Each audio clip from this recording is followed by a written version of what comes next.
ഷിരൂരിലെ ഗംഗാവലി പുഴയിൽ നാവികസേനയുടെ പരിശോധന. പുഴയുടെ ഒഴുക്കടക്കമുള്ളവയാണ് പരിശോധിച്ചത്.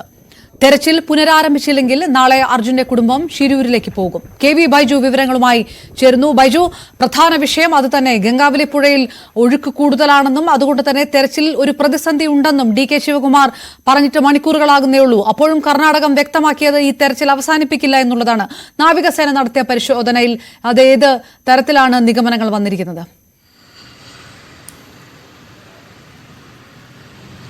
അപർണ, തീർച്ചയായും അർജുനായുള്ള തെരച്ചിൽ ഒരു ഇടവേളയ്ക്ക് ശേഷം വീണ്ടും പുനരാരംഭിക്കുന്ന എന്ന സൂചന തന്നെയാണ് നമുക്ക് ഷിരൂരിൽ നിന്നും ലഭിക്കുന്നത്. ഇതിന് മുന്നോടിയായാണ് നാവികസേനാംഗങ്ങൾ ഇത്തരത്തിൽ തെരച്ചിൽ നടത്തിയത്. അതായത് പ്രധാനമായും ഈ പുഴയുടെ അടിയൊഴുക്ക്, ഗംഗാവലി പുഴയുടെ അടിയൊഴുക്കാണ് അവർ പരിശോധിച്ചത്. എന്തായാലും ഇപ്പോൾ അനുകൂല സാഹചര്യമാണ് ഈ തെരച്ചിലിനെന്ന ഒരു വിവരം നമുക്കിപ്പോൾ ലഭിക്കുന്നുണ്ട്. നാവികസേന ഔദ്യോഗികമായി അത് വ്യക്തമാക്കിയില്ലെങ്കിലും അത്തരത്തിൽ ഒരു വിവരം ലഭിക്കുന്നുണ്ട്. എന്തായാലും നാളെ തിരച്ചിൽ ആരംഭിച്ചേക്കാം എന്ന ഒരു സൂചന തന്നെയാണ് ഇപ്പോൾ ലഭിക്കുന്നത്. അതിനിടയിൽ തന്നെ ജിതിൻ ഇത്തരത്തിൽ കുടുംബം ആവശ്യപ്പെട്ടിട്ടുള്ളത് തിരച്ചിൽ ഉടൻ പുനരാരംഭിക്കണം, അതല്ലെങ്കിൽ അർജുന്റെ ഭാര്യ ഉൾപ്പെടെയുള്ള കുടുംബാംഗങ്ങൾ ഷിരൂരിലെത്തി പ്രതിഷേധിക്കും എന്ന ഉൾപ്പെടെ അവർ പറഞ്ഞിട്ടുണ്ട്. കാരണം വളരെ അനുകൂലമായ സാഹചര്യമാണ് ഇപ്പോൾ ഉള്ളത്. കാലാവസ്ഥ അത്തരത്തിൽ വലിയ മഴയൊന്നും കഴിഞ്ഞ ഒരാഴ്ചയില്ല. പുഴയിലെ നീരൊഴുക്കൊക്കെ കുറഞ്ഞൊരു സാഹചര്യമാണ്. ഏതെങ്കിലും തരത്തിൽ വരും ദിവസങ്ങളിൽ ശക്തമായ മഴ വരുന്ന സാഹചര്യം ഉണ്ടായാൽ അത് വലിയ തോതിൽ പ്രതീക്ഷയ്ക്ക് മേൽ മങ്ങലേൽപ്പിക്കുന്ന രീതിയിലായിരിക്കും കാര്യങ്ങൾ. അതുകൊണ്ട് തന്നെ ഇപ്പോൾ കിട്ടിയ അവസരം, ആ കാലാവസ്ഥ അനുകൂലമായ ഒരു സാഹചര്യം ഉള്ളതുകൊണ്ട് തന്നെ തിരച്ചിൽ എത്രയും പെട്ടെന്ന് പുനരാരംഭിക്കണമെന്നാണ് കുടുംബം ആവശ്യപ്പെട്ടിട്ടുള്ളത്. എന്തായാലും അത്തരത്തിലേക്കാണ് കർണാടകയും നീങ്ങുന്നതെന്ന സൂചന നമുക്ക് ലഭിക്കുന്നുണ്ട്. എന്തായാലും ഈ നാവികസേനയുടെ കാർവാറിൽ നിന്ന് യൂണിറ്റ് എത്തിയാണ് പരിശോധന നടത്തിയത്. പുഴയുടെ ഒഴുക്കും അതുപോലെ തന്നെ അടിയൊഴുക്കും ഒപ്പം ഈ പുഴയുടെ നിലവിലെ ഒരു സാഹചര്യം അവർ വിലയിരുത്തി. എന്തായാലും അവരുടെ റിപ്പോർട്ട് അനുകൂലമെന്നാണ് നമുക്ക് ലഭിക്കുന്ന അനൌദ്യോഗികമായ വിവരം. ഇത് സംബന്ധിച്ച ഔദ്യോഗിക സ്ഥിരീകരണം ഇനി വരാനുള്ളതേ ഉള്ളൂ. എന്തായാലും ഞാൻ വരാം. KV ബൈജു, അർജുന്റെ ബന്ധു ജിതിൻ നമുക്കൊപ്പം ശരിയാണ്. ജിതിൻ, ഏതായാലും തെരച്ചിൽ അവസാനിപ്പിക്കുകയില്ല എന്ന് കർണാടക സർക്കാർ പറഞ്ഞു എന്ന് കേരളത്തിൽ നിന്നുള്ള മന്ത്രിമാർ വരെ അഭിപ്രായപ്പെട്ടിരിക്കുന്നു. അപ്പോൾ തെരച്ചിൽ തുടരും എന്നുള്ളൊരു ഉറപ്പ് അവിടെ ഉണ്ട്. ഇനി ദൗത്യം പുനരാരംഭിച്ചില്ലെങ്കിൽ അങ്ങോട്ടേക്ക് പോകും എന്നുള്ളൊരു തീരുമാനം നിങ്ങൾ എങ്ങനെയാണ് പരിശോധിക്കുന്നത് ഇപ്പോൾ? തീർച്ചയായിട്ടും ദൗത്യം തുടങ്ങുമെന്ന് തന്നെയാണ് കരുതുന്നത്. ഞങ്ങൾ അത് തന്നെയാണ് പ്രതീക്ഷിക്കുന്നത്. ഞങ്ങൾ പ്രതീക്ഷ ഇതുവരെ കൈവിടുന്നില്ല. തീർച്ചയായിട്ടും അങ്ങനെ തന്നെ നടക്കട്ടെ എന്ന് കരുതുന്നു. എന്തായാലും നാളെ ഞങ്ങൾ അവിടെ എത്തുന്നുണ്ട്. ഇന്നിപ്പോ റെയിൽവേ സ്റ്റേഷനാണുള്ളത്. നാളെ ആകുമ്പോൾ അവിടെ എത്തിയിട്ട് ഞങ്ങൾ കളക്ടറെ എല്ലാം കാണും, പറ്റുമെങ്കിൽ MLA യും കാണും. ഞങ്ങൾ കാര്യങ്ങളെല്ലാം പറയും. ജിതിൻ, എന്തായാലും നിങ്ങൾ ഷിരൂരിലേക്ക് പോകാൻ തീരുമാനിച്ചു അല്ലെ? അർജുന്റെ കുടുംബം എന്തായാലും ഷിരൂരിലെത്തും. എത്തും. അതായത് നാളെ ഒന്നും ഇനിയൊരു തിരച്ചിൽ പുനരാരംഭിച്ചിട്ടില്ലെങ്കിൽ കുടുംബം തീർച്ചയായിട്ടും എല്ലാവരും വരും തന്നെയാണ് ഞങ്ങൾ പറയുന്നത്. ആരൊക്കെയാണ് ഷിരൂരിലേക്ക് പോകുന്നത്? അതായത് തിരച്ചിൽ നാളെ മുതൽ തുടങ്ങിയിട്ടില്ലെങ്കിൽ, നാളെയോ അല്ലെങ്കിൽ മറ്റന്നാളോ ആയിട്ട് തിരച്ചിൽ ഇനി പുനരാരംഭിച്ചില്ലെങ്കിലുള്ള കാര്യമാണ് ഞാൻ പറയുന്നത്. ഞങ്ങൾ കുടുംബം എല്ലാവരും, അർജുന്റെ ഭാര്യ ഉണ്ടാവും, അച്ഛൻ, അമ്മ, മകൻ, സഹോദരങ്ങൾ എല്ലാവരും ഉണ്ടാവും. ഇപ്പോൾ ജിതിൻ എവിടെയുള്ളത്? ഇപ്പോൾ ഞാൻ കോഴിക്കോട് റെയിൽവേ സ്റ്റേഷനിലാണ്. അങ്ങോട്ട് പോകാൻ. അതായത് ഇപ്പോൾ ജിതിൻ മാത്രമാണ് അങ്ങോട്ട് പോകുന്നത്, തെരച്ചിൽ ഇല്ലെങ്കിൽ മാത്രമാണ് മറ്റെല്ലാവരും വരിക അല്ലെ? അതെ, ഇപ്പൊ ഞാനും അർജുന്റെ അനിയനുണ്ട്, പിന്നെ വേറൊരു കസിൻ ഉണ്ടാവും, പിന്നെ മനാഫ് ഓൾറെഡി അവിടെ ഉണ്ട്, വണ്ടി ഓണർ.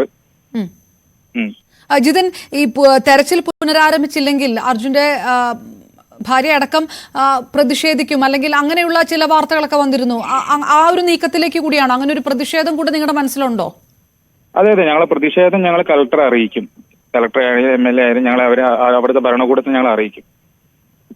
ഈ കർണാടകം ഇപ്പൊ ഇന്ന് രാവിലെ കോൺഗ്രസ് നേതാവ് DK ശിവകുമാർ പറഞ്ഞത് ഗംഗാവലി പുഴയിൽ അടിയൊഴുക്കുണ്ട്, അതുകൊണ്ട് പ്രതിസന്ധി ഉണ്ടെന്ന് പറയുന്നു. പക്ഷേ ഇപ്പോൾ ഈ മണിക്കൂറായപ്പോഴേക്കും നാവികസേന വരുന്നു, പരിശോധന നടത്തുന്നു, അടിയൊഴുക്ക് കുറഞ്ഞു എന്നുള്ളൊരു തീരുമാനത്തിലേക്ക്. കർണാടക സർക്കാരിനെ അവിശ്വസിക്കേണ്ട കാര്യമില്ല എന്നാണ് കുറച്ചു മുമ്പ് നമ്മുടെ മന്ത്രി AK ശശീന്ദ്രൻ പറഞ്ഞത്. നിങ്ങൾ എങ്ങനെയാണ് കണക്കാക്കുന്നത്? നിങ്ങൾ കർണാടക സർക്കാരിനെ വിശ്വസിക്കുന്നുണ്ടോ? അല്ല, DK ശിവകുമാർ സാർ പറഞ്ഞത് ചിലപ്പോൾ ഒരു തെറ്റിദ്ധാരണ ആയിരിക്കാം. കാരണം ഇപ്പോഴൊക്കെ തന്നെ അടിയൊഴുക്ക് കുറഞ്ഞെന്ന് പിന്നെ ആ റിസൾട്ട് മാറ്റി പറഞ്ഞല്ലോ. ചെക്ക് ചെയ്തപ്പം എല്ലാം ഒഴുക്കും നമുക്ക് അനുകൂലമാണെന്ന് തെളിഞ്ഞല്ലോ. അദ്ദേഹത്തിന് ഒരു തെറ്റിദ്ധാരണ സംഭവിച്ചതാവാം. ഞങ്ങൾ ഇന്നലെ തന്നെ ഈ കാര്യം തന്നെയാണ് പറയുന്നത്. ഇന്നലെ ഏറ്റവും കൂടുതൽ ഒഴുക്ക് കുറവുള്ളതും നദീ ജലനിരപ്പ് കുറവും ഇന്നലെ മുതലേ ആ സാഹചര്യം തന്നെയാണ് നിലനിൽക്കുന്നത്. ഇപ്പോൾ ഇന്നത്തെ കൂട്ടിയിട്ട് 4 ദിവസമായിട്ട് മഴ പോലും ഇല്ല. ഇത്രയും നല്ലൊരു ഗോൾഡൻ ചാൻസ് ഇല്ല. ജിതിൻ, പലതവണ ഇപ്പോൾ ഈ തെരച്ചിലിന് പല ഘട്ടങ്ങളിൽ ഉയർന്ന പല വിമർശനങ്ങളുണ്ട്. അത് ഒരുപക്ഷെ കർണാടക സർക്കാരിനെതിരെ അല്ലെങ്കിൽ സൈന്യത്തിന്റെ ഇനിഷ്യേറ്റീവിനെതിരെ അതൊന്നും നമുക്ക് ഇപ്പോൾ എടുക്കണ്ട. എങ്കിൽ പോലും ഇപ്പോൾ നടക്കുന്ന ശ്രമങ്ങൾ അത് കർണാടക സർക്കാരിന്റെ ഭാഗത്തു നിന്ന് കൃത്യമായിട്ട് നടപ്പാക്കും, അങ്ങനെ നിങ്ങൾ വിശ്വസിക്കുന്നുണ്ടോ? അല്ല, ഞങ്ങൾക്ക് ഇപ്പം അവിടുത്തെ ഗവൺമെന്റിനെ വിശ്വസിച്ചേ പറ്റുള്ളൂ. അവിടുന്ന് ഗവൺമെന്റിന്റെ ഭാഗത്ത് നിന്ന് അനുകൂലമായ നിലപാട് ഉണ്ടായേ മതിയാവും. അവരെ വിശ്വാസത്തിലെടുത്ത് തന്നെ പോകാൻ തന്നെയാണ് ഞങ്ങൾക്ക് താല്പര്യം. ഓക്കെ, ഒരു കാര്യം കൂടെ ജിതിൻ, ഇത്രയും ദിവസമായല്ലോ, സ്വാഭാവികമായിട്ടും ഇത്രയും ദിവസമായതുകൊണ്ട് ആ തെരച്ചിലിൽ ഇനി ഉള്ള ഒരു പ്രതീക്ഷയുണ്ട്. അത് എങ്ങനെയാണ് അർജുന്റെ കുടുംബം ആ പ്രതീക്ഷ ഉള്ളിൽ കാത്തു സൂക്ഷിക്കുന്നത്? അല്ല, ഞങ്ങൾക്ക് അർജുൻ എന്ത് സംഭവിച്ചു, അർജുൻ എവിടെ എന്നുള്ള ആ ചോദ്യം ചിഹ്നമാണ് ഇപ്പോഴും നിലനിൽക്കുന്നത്. അർജുൻ എന്ത് സംഭവിച്ചു എന്നുള്ളതിന്റെ ഒരു ഉത്തരം നമുക്ക് ഇതുവരെ കിട്ടിയിട്ടില്ല. അത് ഏത് രീതിയിലാണെങ്കിലും ഞങ്ങൾ കുടുംബം അതിനെ അക്സെപ്റ്റ് ചെയ്യും. പക്ഷെ അർജുനെ ഞങ്ങൾ കിട്ടണം. ഒറ്റ കാര്യം കൂടെ ജിതിൻ, ഇപ്പോൾ പറഞ്ഞല്ലോ ഒരു പക്ഷേ തെരച്ചിൽ നടക്കുന്നില്ല എങ്കിൽ ഒരു പ്രതിഷേധം പോലും നിങ്ങളുടെ മനസ്സിലുണ്ട്, അർജുന്റെ മറ്റു കുടുംബാംഗങ്ങൾ കൂടി അങ്ങോട്ട് എത്തുമെന്നുള്ളത്. ഇത് കേരള സർക്കാരിനെ ഈ വിവരം അറിയിച്ചിട്ടുണ്ടോ? ഇല്ല, ഇത് ഞങ്ങൾ തന്നെ എടുത്ത തീരുമാനമാണ്. ഞങ്ങൾ ആരും അറിയിച്ചിട്ടൊന്നുമില്ല.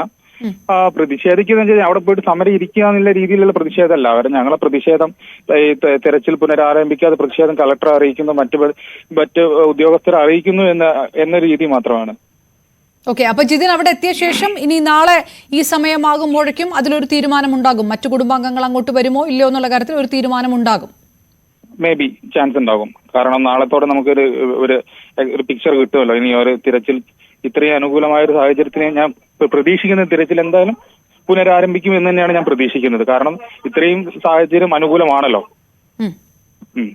തീർച്ചയായിട്ടും അതിൽ തന്നെ നമുക്ക് തൃശ്ശൂരിൽ നിന്ന് ഫ്ലോട്ടിംഗ് പ്രൊജർ എത്തിക്കേണ്ട നടപടിയും ഇത് കൂടെ തന്നെ ഞങ്ങൾ ആവശ്യം ഉന്നയിക്കുകയാണ്. ഓക്കെ, അതായത് ആ ആവശ്യം നിങ്ങൾ എവിടെയാണ് ഉന്നയിക്കുന്നത്? കർണാടക സർക്കാരിനോടാണോ? അതെ, തീർച്ചയായിട്ടും.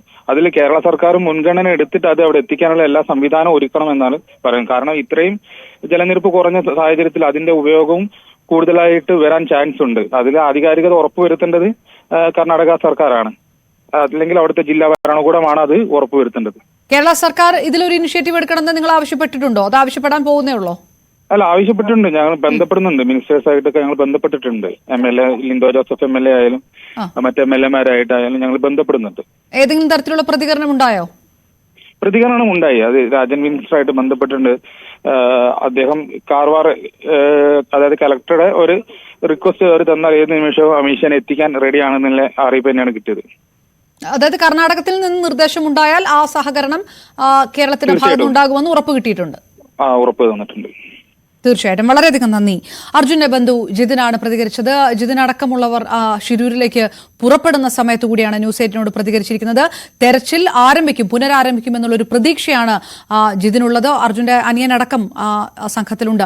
ഇനി തെരച്ചിൽ പുനരാരംഭിക്കുന്നില്ല എങ്കിൽ നാളെ വൈകുന്നേരത്തോടുകൂടി അർജുന്റെ മറ്റു കുടുംബാംഗങ്ങൾ, അച്ഛനും ഭാര്യയും ഒക്കെ അടക്കമുള്ളവർ ശിരൂരിലെത്തും. അവര് ഒരു പ്രതിഷേധം അല്ലെങ്കിൽ ആ രീതിയിലുള്ള നേരിട്ട് കളക്ടറെ കണ്ടിട്ടുള്ള ഒരു പരാതികൾ വ്യക്തമാക്കിക്കൊണ്ടുള്ള ഒരു പ്രതിഷേധത്തിലേക്ക് കൂടി കടക്കും. പുനരാരംഭിക്കുന്നത് വരെ ശിരൂരിൽ അർജുന്റെ കുടുംബം ഉണ്ടാകും എന്നുള്ള ഉറപ്പുകൂടിയാണ് ജിതിൻ ന്യൂസ് 8നോട് പ്രതികരിച്ചിരിക്കുന്നത്.